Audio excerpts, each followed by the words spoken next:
bangkit berdiri. Kita buka hati kita, kita siapkan hati kita untuk menerima firman Tuhan pada malam hari ini. Kita minta kepada Tuhan untuk kita dimampukan mendengar dan melakukannya segala firman Tuhan yang hidup. Yakin pujian penyembahan ini kami mengundang Bapak Gembala untuk menyampaikan firman Tuhan. Kita katakan dengan sungguh kepada Tuhan, ku yakin saat kau berfirman, ku menang saat kau bertindak. Hidupku hanya ditentukan oleh perkataan. Bagi Tuhan tak ada yang mustahil, bagi Tuhan tak ada yang tak mungkin. Puji Tuhan. Haleluya. Ku yakin saat kau berfirman, ku menang saat kau bertindak. Hidupku hanya ditentukan, hidupku hanya ditentukan oleh perkataan, oleh perkataan. Ku aman karena kau menjaga, ku aman saat kau berfirman, karena kau menopangku. Ku kuat saat kau berfirman. Hidupku hanya ditentukan, hidupku hanya ditentukan oleh Tuhan. Bagi Tuhan tak ada yang mustahil, bagi Tuhan tak ada yang mustahil, bagi Tuhan tak ada yang tak mungkin. Puji dan puji sajakan, puji sajakan, sajakan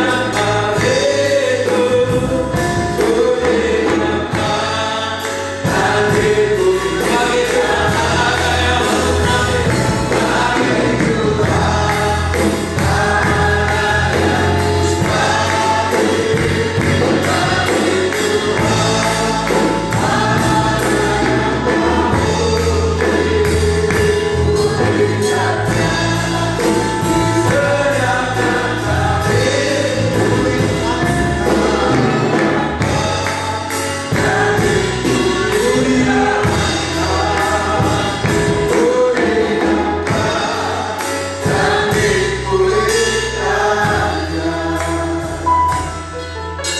sembunyikan hamba-Mu di balik kepala sayap-Mu Tuhan. Mampukan untuk berdiri dalam Tuhan Yesus Bapa, kekuatan Tuhan di balik kepala sayap-Mu.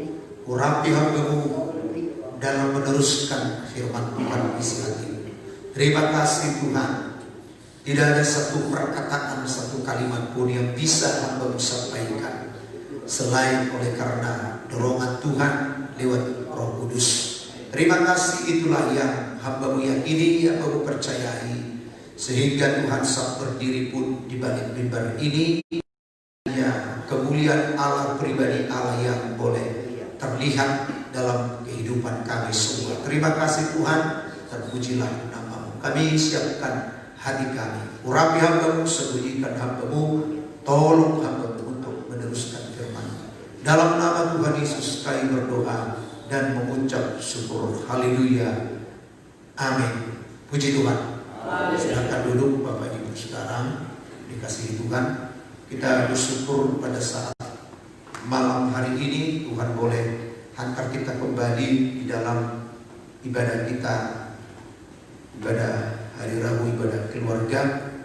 Dan inilah ibadah pertama kita lakukan setelah ibadah pencurahan Roh Kudus. Kita kerjakan dengan baik oleh karena pertolongan Tuhan.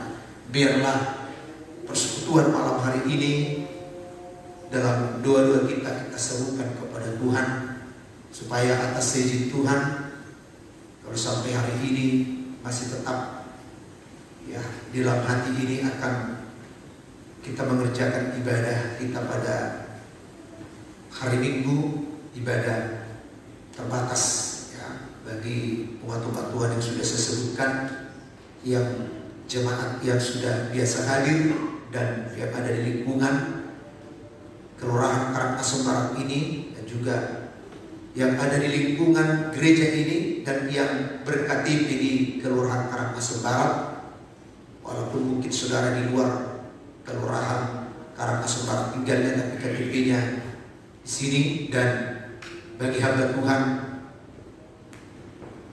bersama dengan keluarga masih tetap hati ini akan melaksanakan ibadah pada hari Minggu tapi kita belum tahu kepastian, karena memang terkadang menjelang hari Minggu maka ada sesuatu hal-hal yang memungkinkan untuk berubah. Tapi sampai hari ini kita doakan supaya ibadah hari Minggu bisa berjalan sesuai dengan kerinduan hati kita yang sudah saudara dengarkan lewat pengumuman pada hari Minggu kemarin.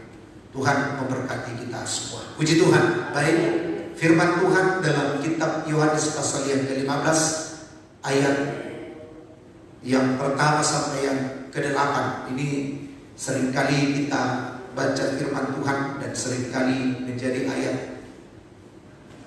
dari nas firman Tuhan dalam khotbah-khotbah. Hari ini kembali berbicara di tengah-tengah kita tentang tinggal di dalam Yesus. Tinggal di dalam Yesus. Tinggal di dalam Yesus.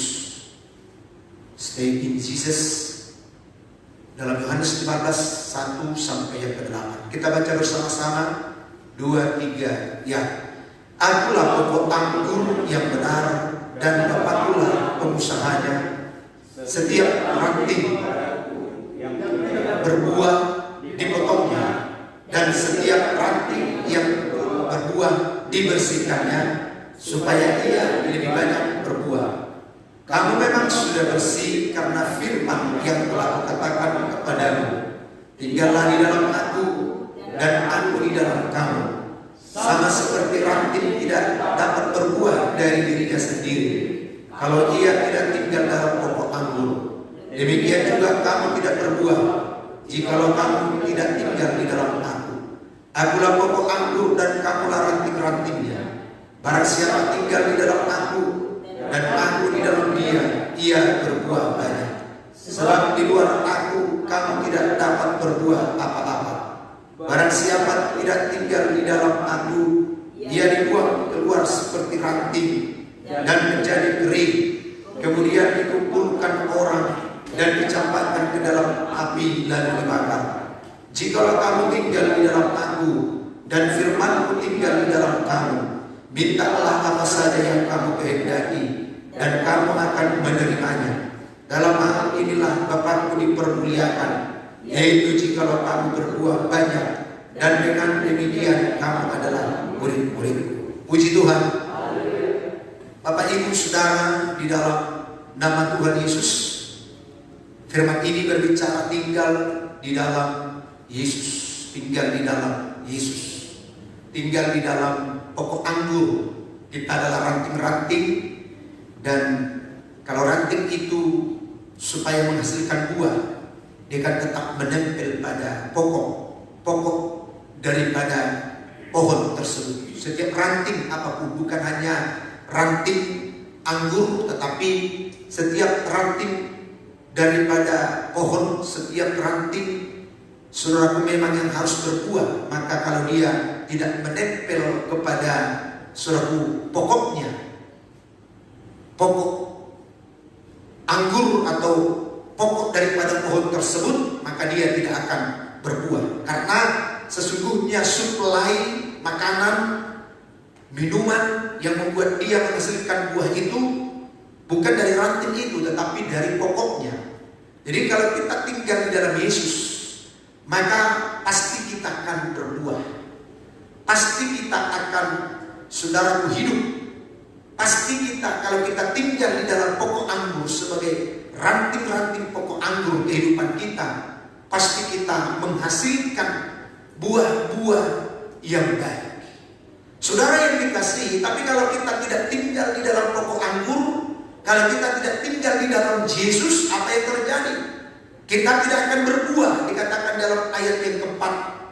Demikian juga kamu tidak berbuah jikalau kamu tidak tinggal di dalam aku. Dan juga selanjutnya apa? Barang siapa tidak tinggal di dalam aku, ia dibuang keluar seperti ranting dan menjadi kering. Menjadi kering. Dan kalau kita tidak tinggal di dalam Tuhan, maka kita tidak bisa berbuat apa-apa. Sebab di luar aku, kamu tidak dapat berbuat apa-apa. Tidak dapat berbuat apa-apa, bahkan sampai mengalami, saudaraku, dibuang sehingga mengalami kekeringan, dan setelah itu dikumpulkan untuk dicampakkan ke dalam api lalu dibakar. Saudara yang dikasihi dalam nama Tuhan, bagaimana agar Yesus tinggal di dalam diri kita? Bagaimana agar kita tinggal di dalam Yesus?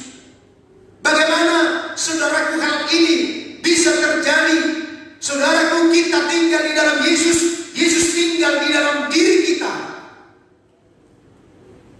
Dalam Yohanes pasal 14 ayat yang ke-23, yang pertama, kita harus mengasihi Yesus.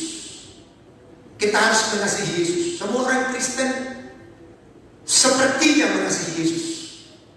Tetapi mengasihi Yesus bukan sekedar dalam ucapan bibir mulut. Karena semua orang Kristen bisa berkata, aku mengasihi Yesus. Aku mengasihi Yesus. Bahkan anak kecil, aku mengasihi Yesus. Orang yang baru sekali dalam setahun pun beribadah, aku mengasihi Yesus. Orang yang malas beribadah pun, aku mengasihi Yesus.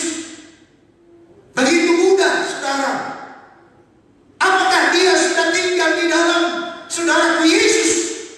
Kalau dia katakan aku mengasihi Yesus, tentu dalam Yohanes pasal 14 ini ayat 23 ini kita perhatikan, saudara. Coba dibaca. Mari. 14, Yohanes 14:23. Jawab Yesus, jika seorang mengasihi aku, ia akan menuruti firman-Ku, dan Bapa-Ku akan mengasihi dia, dan kami akan datang kepadanya. Kami akan datang kepadanya dan diam bersama-sama dengan dia. Diam bersama-sama dengan dia. Jika seorang mengasihi aku, ia akan menuruti firman-Ku. Saudaraku dan Bapa-Ku akan mengasihi dia. Kami akan datang kepadanya dan diam bersama-sama dengan dia. Berarti Yesus tinggal di dalam kita, kita tinggal di dalam Yesus. Jikalau kita mengasihinya, dengan bukti apa? Kalau saudara saya mengasihi Yesus, buktinya apa? Buktinya apa? Melakukan firman Tuhan. Saudara, seorang anak katakan, aku mengasihi Bapak, aku mengasihi Mama, aku mengasihi Bapakku, aku mengasihi Mamaku. Tapi ketika bapaknya, mamanya memberitahu, saudaraku, memberikan satu perintah, maka dia kerjakan. Apakah ini mengasihi bapak dan mamanya? Tentu tidak. Tentu tidak. Haleluya. Haleluya. Bukti mengasihi dengan melakukan firman-Nya. Saudara, ukuran Tuhan kita mengasihi Yesus, ukuran Tuhan kita mengasihinya turuti firman-Nya. Jangan saudara pikir, saudara, ukuran Tuhan itu bahwa kita mengasihinya. Ukuran Tuhan itu bahwa kita mengasihinya ketika kita banyak berkata, oh aku mengasihimu. Ketika kita tekun beribadah, ketika kita, saudaraku yang dikasih dalam nama Tuhan, suka berbuat baik. Ada banyak orang berbuat baik bukan karena dorongan Roh Kudus. Ada banyak orang beribadah, saudaraku, tekun, belum tentu karena dorongan Roh Kudus.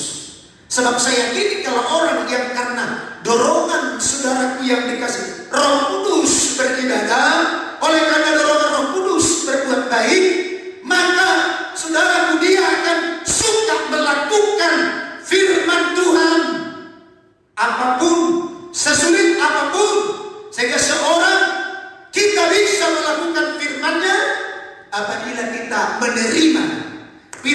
Tuhan tersebut. Puji Tuhan. Kalau engkau sudah tolak firman, tidak terima firman, jangan harap saudara bisa lakukan itu. Jadi sesulit apapun, saya tidak suka bagaimanapun dagingmu mendengarkan firman. Kalau kau mengasihi Tuhan, lakukan. Itu bukti mengasihi. Mengasihi Tuhan berarti melakukan firman-Nya. Bisa dimengerti? Haleluya. Yang kedua, saudara, agar Yesus tinggal di dalam diri kita, apa yang harus kita lakukan? Buka pintu hatimu. Buka pintu hatimu. Kau buka hati untuk Roh-Mu Tuhan. Buka pintu hatimu. Saudara, kalau kita membuka pintu hati kita dan Yesus akan tinggal, Yesus akan masuk dalam diri kita. Tentu kalau Yesus ada dalam diri kita, kita pun berarti ada di dalam Yesus.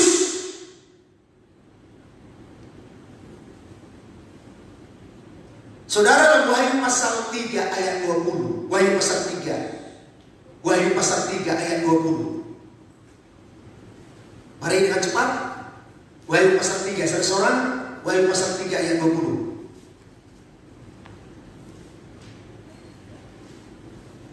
Wahyu pasal 3 ayat 20, demikian firman Tuhan. Lihat, aku berdiri di muka pintu dan mengetok. Jikalau ada orang yang mendengarkan suaraku dan membukakan pintu. Membukakan pintu. Saudara, ini berbicara tentang suatu pintu hati. Pintu hati. Yesus mengetok. Tuhan mengetok di balik pintu. Dan jikalau ada orang yang mendengar suaraku, kalau kau dengar, kau membuka pintu hatimu, terus apa? Aku akan masuk, mendapatkannya, dan aku akan makan bersama-sama dengan dia, dan ia bersama-sama dengan aku. Berarti tinggal di dalam Yesus. Yesus tinggal di dalam kita, kita tinggal di dalam Yesus. Kalau kita membuka pintu hati kita. Saudara, perhatikan baik-baik. Yesus mau masuk kepada hati seseorang. Yesus mau tinggal dalam pribadi seseorang ketika dia membuka pintu hatinya. Setuju ya? Amin. Haleluya. Tetapi perhatikan, iblis tidak perlu kau buka hatimu. Tidak kau buka hatimu pun dia masuk di hatimu, merampas sesuatu, mencuri sesuatu. Kalau saudara ingat, termasuk firman Tuhan dalam pencurahan Roh Kudus yang saya sampaikan malam keempat atau malam ketiga atau malam keempat, ketika firman itu kita dengar, maka iblis mencuri, mengambil firman. Loh, kok bisa? Dari mana? Dari hatimu, dari hatiku. Sehingga kalau kita datang kepada Yesus, ke rumah Tuhan, buka hatimu, buka hatimu. Yesus saja bisa mengetok, Yesus saja bisa mengetok. Tetapi yang mempersilahkan Yesus masuk siapa? Saudara kita. Haleluya. Iblis tanpa kau persilakan pun masuk. Namanya pencuri. Mana pernah sudah persilakan pencuri masuk? Ayo pencuri masuk. Justru kalau kau persilakan pencuri masuk, dia tidak akan mau masuk. Wah, berarti kita dijebak. Betul ya? Tapi kalau saudara tidak mempersilahkan dia masuk, dia akan masuk. Dia akan mencuri barang-barang di rumahmu. Dia akan mencuri perhiasan di rumahmu. Dia akan mencuri segala sesuatu. Maka iblis pun hati-hati. Dia akan masuk sekalipun engkau tidak buka hatimu. Terlebih kau buka. Kalau kau ingat, seringkali saya khotbah, satu senti kau buka untuk iblis, dia akan pakai 1 meter. Oh, jangan main-main. 1 senti kau buka, dia akan pakai 1 meter, bahkan berkilo-kilometer. Tuhan, kalau 1 senti kau buka, belum tentu. Tuhan tidak mau kalau tidak dibuka dengan sepenuh. Maka kita harus membuka hati kita kalau berbicara menghadapi Tuhan, supaya Tuhan tinggal dalam diri kita. Setan tidak perlu, saudara. Kasih kesempatan pun dia curi, dia masuk.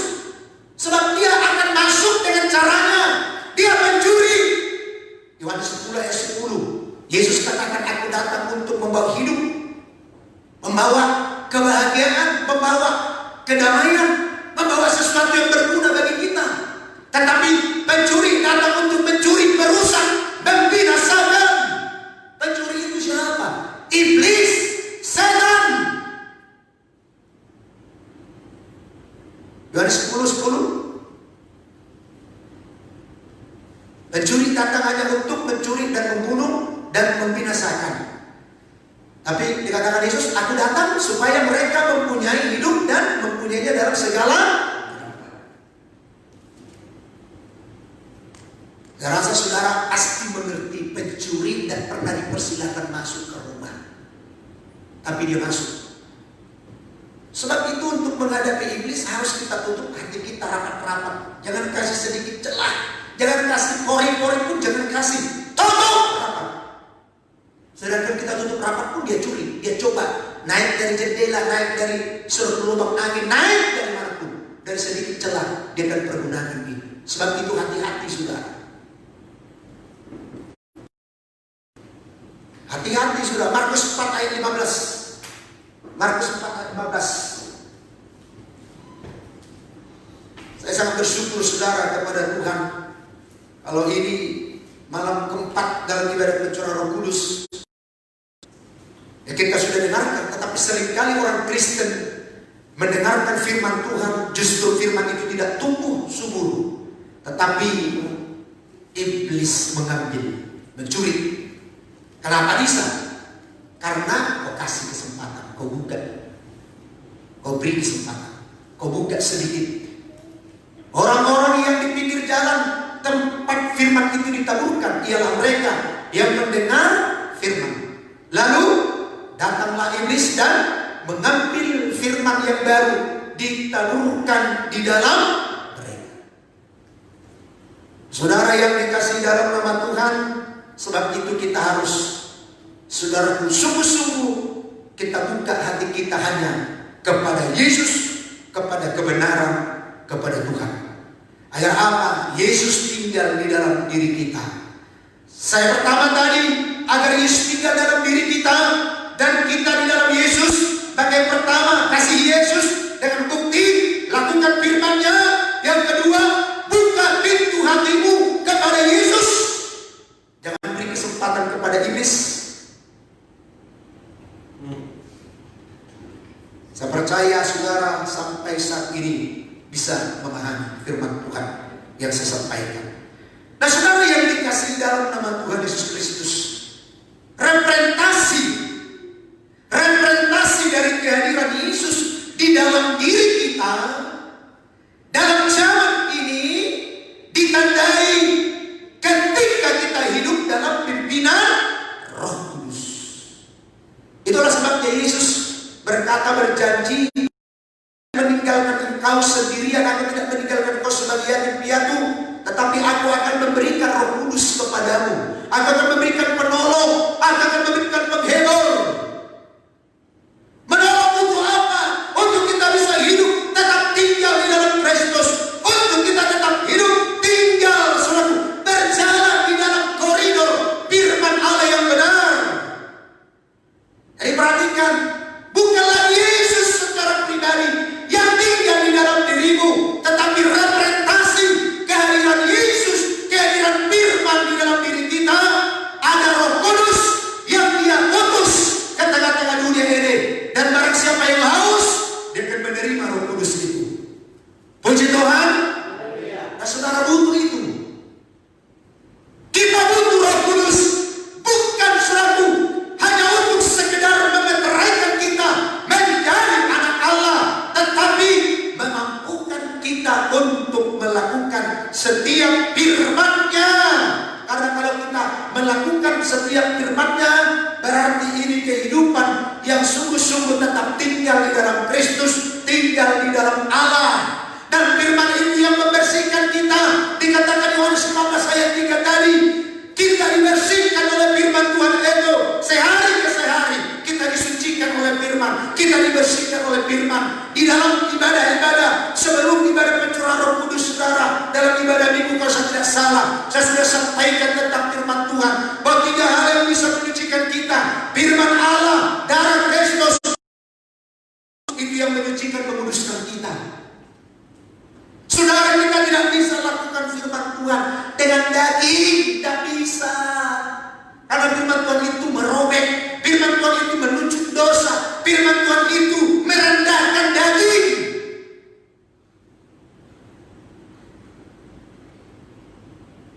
Kalau saudara coba untuk melakukan firman dengan kemampuan kekuatanmu, jangankan pertengahan jalan, seperempat perjalananmu, 10%, jangankan 50%, 30% perjalananmu pun saudara tidak akan sanggup. Tidak ada kesanggupan. Sebab memang ketika kita melakukan firman Allah, kita bukan untuk melakukan kehendak daging, tapi kehendak Tuhan. Padahal kita tinggal di dalam daging, tinggal di dunia, melihat segala sesuatu, mendengar segala sesuatu, tetapi kita tidak boleh melakukan segala sesuatu yang kita lihat. Kita tidak boleh melakukan segala sesuatu yang kita dengarkan, saudara. Tetapi harus kita tetap tinggal melakukan apa yang dikatakan firman Tuhan. Dan ini bukan pekerjaan daging, tapi ini pekerjaan Roh Kudus. Itulah sebabnya saudara, Yohanes pasal 14 itu, saudara, diberikan kita Roh Kudus. Yesus menjanjikan begitu. Yohanes 14 ya. Yohanes 14 ayat 15 dikatakan demikian. Jika kamu mengasihi aku, kamu menuruti segala perintah. Tadi sudah dibaca juga dalam Yohanes ya 14:23 tadi. Nah, kalau kita mengasihi, pasti kita akan menuruti perintahnya. Dan ayat 16, aku akan minta kepada Bapa, dan ia akan memberikan kepadamu seorang penolong yang lain, supaya ia menyertai kamu selama-lamanya. Saudara, banyak orang yang memahami ketika membaca ayat 16 ini, maka Roh Kudus tidak akan mungkin keluar, tidak akan mungkin meninggalkan pribadi orang-orang percaya. Sekali terima tetap selama-lamanya Roh Kudus tinggal di dalam dirinya. Inilah pendapat orang tentang ayat 16 ini. Apakah begitu? Saudara baca firman Tuhan ini seterusnya. Jangan asal kutip satu ayatnya sudah. Kutip, kenapa saudaraku? Yesus memberikan penolong bagi kita. Mengapa Yesus memberikan penghibur bagi kita? Karena dikatakan, aku akan minta kepada Bapa, dan ia akan memberikan kepadamu seorang penolong yang lain. Untuk apa kita ditolong? Untuk apa? Melakukan firman Tuhan sesuai dengan kehendak, sesuai dengan perkataan Tuhan. Ada pendeta besar yang saya tahu berkata, oh, perjanjian lama Roh Kudus bisa keluar masuk, tetapi perjanjian baru sekali masuk tetap tinggal. Loh, siapa bilang? Pentakosta dan firman Allah tidak mengajar seperti itu, tetapi Roh Kudus itu menolong kita untuk apa? Selama kita melakukan firman Tuhan, mau melakukan sesuai kehendak Tuhan, maka Roh Kudus itu akan terus tolong kita, terus tinggal bersama kita. Puji Tuhan. Masa kalau engkau sudah menjadi Kristen, menerima Roh Kudus, apa yang kau ingin kerjakan sesuai dengan keinginan dagingmu, masa Roh Kudus tolong kau melakukan dagingmu? Ya enggak dong. Jadi kalau dikatakan ayat 16, aku akan minta kepada Bapa, dan ia akan memberikan kepada seorang penolong yang lain, yaitu Roh Kudus, yaitu Roh penghibur, supaya ia menyertai kamu selama-lamanya. Bukan berarti Roh Kudus itu tidak cemburu. Roh Kudus itu cemburu. Makanya dalam Galatia pasal 5, kalau kita sudah menerima Roh Kudus, hendaklah kita dipimpin oleh Roh Kudus. Oh, enak sekali saudara. Kalau sudah terima Roh Kudus, udah, tidak ada penting, bebas. Mau bilang apa, mau lakukan apa, mau mengerjakan apa, mau ngomong apa. Enak sekali saudara. Berjuang saja mati-matian, terima Roh Kudus. Pertama itu, setelah itu dah mati-matian juga berjuang di dunia ini. Mau cari jalan apa tidak halal, merusak orang tidak jujur, tidak adil, berkata kotor dan lain sebagainya. Tidak masalah. Karena apa saudara? Roh Kudus jaminan. Wah, enak sekali. Saudara mau katakan ini adalah prinsip saudaraku pengajaran kasih karunia, sekali selamat tetap selamat. No, tidak. Jangan kau pikir kalau kita diselamatkan sudah oleh Yesus, ketika kita sudah percaya kepada Yesus, lantas apa keselamatan itu kekal? Walaupun engkau merusaknya, walaupun kita tidak sesuai dengan panggilan keselamatan, dengan pekerjaan Tuhan, dengan panggilan pekerjaan Tuhan dalam diri kita. Sebab Tuhan memanggil kita juga untuk melakukan kekudusan. Itu hari Minggu kemarin, kalau saudara masih ingat. Tuhan panggil kita untuk mengerjakan kekudusan. Lah sudah terima Roh Kudus, yang penting mau bagaimana deh? Mau mabuk, mau tidak ke gereja, ya sudah, bebas. Ketika saya dengarkan seorang pendeta besar ngomong seperti ini, saya menangis dalam hati saya. Seorang itu dilihat firman Tuhan, ya, dengan ayat 15, Yohanes 14 ayat 15. Jikalau kamu mengasihi aku, kamu akan menuruti segala perintah.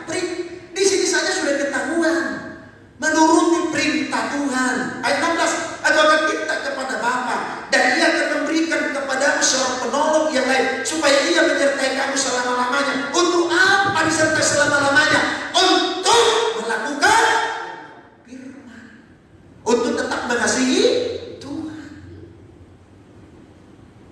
Coba lagi ayat 18. Ayat 18, mari dengan cepat seorang. Ayat 18. Beginilah firman Tuhan, aku tidak akan meninggalkan kamu sebagai yatim piatu. Aku datang kembali kepadamu.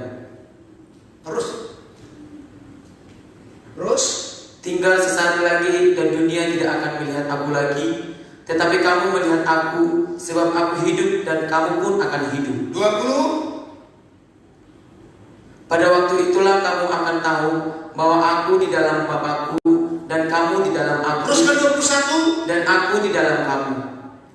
Barang siapa memegang perintahku dan melakukannya. Saudara lihat, Yesus mau tinggal dalam kita supaya apa?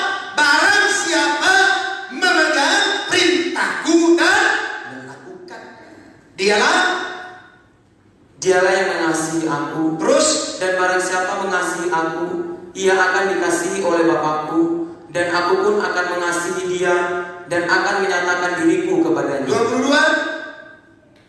Yudas yang bukan Iskariot berkata kepadanya, Tuhan, apakah sebabnya maka engkau hendak menyertai dirimu kepada menyatakan dirimu kepada kami? Ya. Bukan kepada dunia. 23. Jawab Yesus, jika seorang mengasihi aku, ia akan menuruti firman-Ku, dan Bapakku akan mengasihi dia, dan kami akan datang kepadanya, dan dia bersama-sama dengan dia. 24. Barang siapa tidak mengasihi aku, ia tidak menuruti firman-Ku, dan firman yang kamu dengar itu bukan daripadaku, melainkan dari Bapa yang mengutus. Baru saudara lihat, semuanya ini kukatakan kepadamu selagi aku berada bersama-sama dengan kamu. 26. Tetapi penghibur, yaitu Roh Kudus, yang akan diutus oleh Bapa dalam namaku, dialah yang akan mengajarkan segala sesuatu kepadamu, dan akan mengingatkan kamu akan semua yang telah kukatakan kepadamu. Apa yang telah dikatakan Yesus kepada murid-murid? Firman Tuhan. Puji Tuhan. Oh, jadi jangan saudara pikir sekali terima Roh Kudus langsung sudah deh merdeka, masuk surga tanpa hidup benar, tanpa tekun setia ibadah, tanpa melakukan perbuatan-perbuatan yang sesuai dengan firman Allah. Dari mana rumusnya, neng, bro? Ini pendeta besar Pentakosta suruh khotbah seperti itu. Coba lihat saudara, Yakobus 4 ayat 5. Kalau kita tidak mau melakukan firman Allah, setelah kita dibaptis oleh Roh Kudus, kita keluar dari kebenaran firman, dari kehendak Allah. Roh Kudus itu cemburu, diingininya dengan cemburu.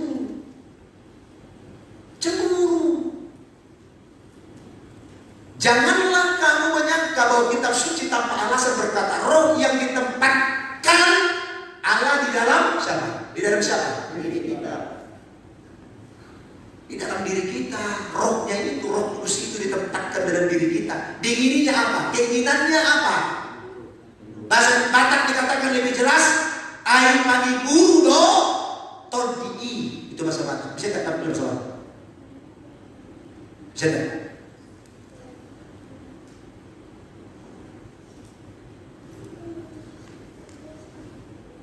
Bisa tak?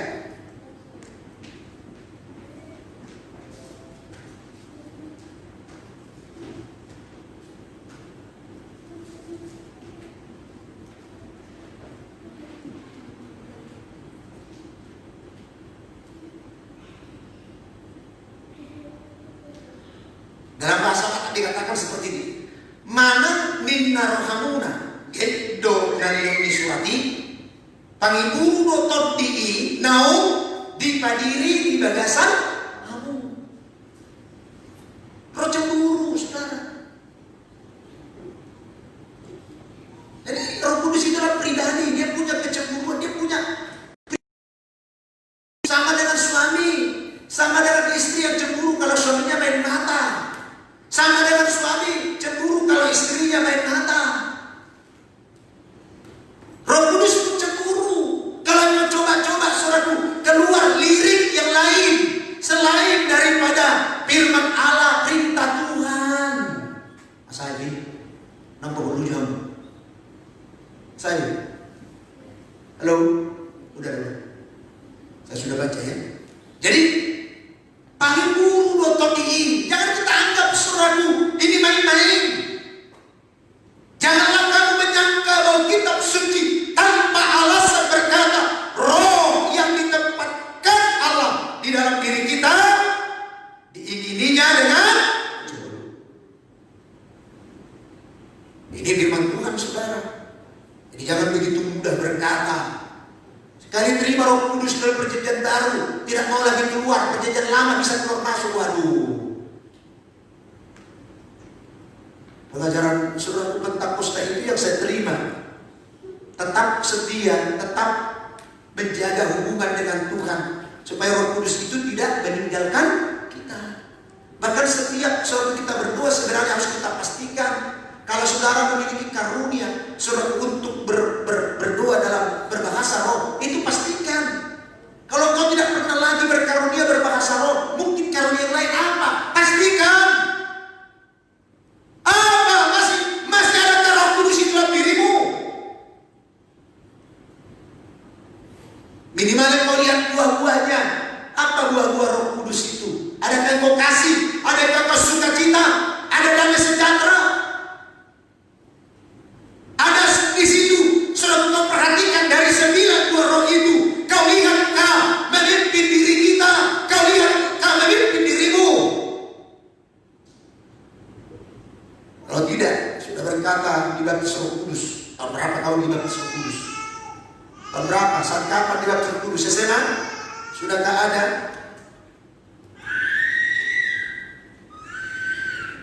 Bahkan puncak dari orang menerima Roh Kudus adanya roh ketaatan, ketundukan. Ya, puncaknya itu. Kalau sudah terus dipimpin, mau terus dipimpin oleh Roh Kudus, itu adalah ketaatan yang sempurna, taat kepada Tuhan. Kita periksa hidup kita setelah kita sudah merayakan hari Pentakosta, sudah mengklaim diri menerima Roh Kudus. Mari sudah perhatikan kasih. Adakah kasih sukacitamu, damai sejahteramu, kesabaranmu, kemurahanmu, kebaikanmu, kesetiaanmu, kelemah lembutan, penguasaan dirimu, termasuk seperti apa yang saya katakan tadi dalam hal hati kita, menguasai diri. Tidak ada hukum yang menentang hal-hal itu. Saudara yang dikasihi, kalau belum, mungkin saudara belum menerima Roh Kudus, jangan terlambat sebelum Yesus datang. Masih ada kesempatan. Jangan hanya andalkan ibadah pencurahan Roh Kudus, ibadah-ibadah malam seperti ini, saudara. Yesus tidak terhalang untuk memberkati, mengurapimu dengan Roh Kudusnya. Puji Tuhan. Kiranya Tuhan memberkati kita semua. Baik, mari saudara kita datang di kaki Tuhan. Kita semuanya datang sujud di kaki.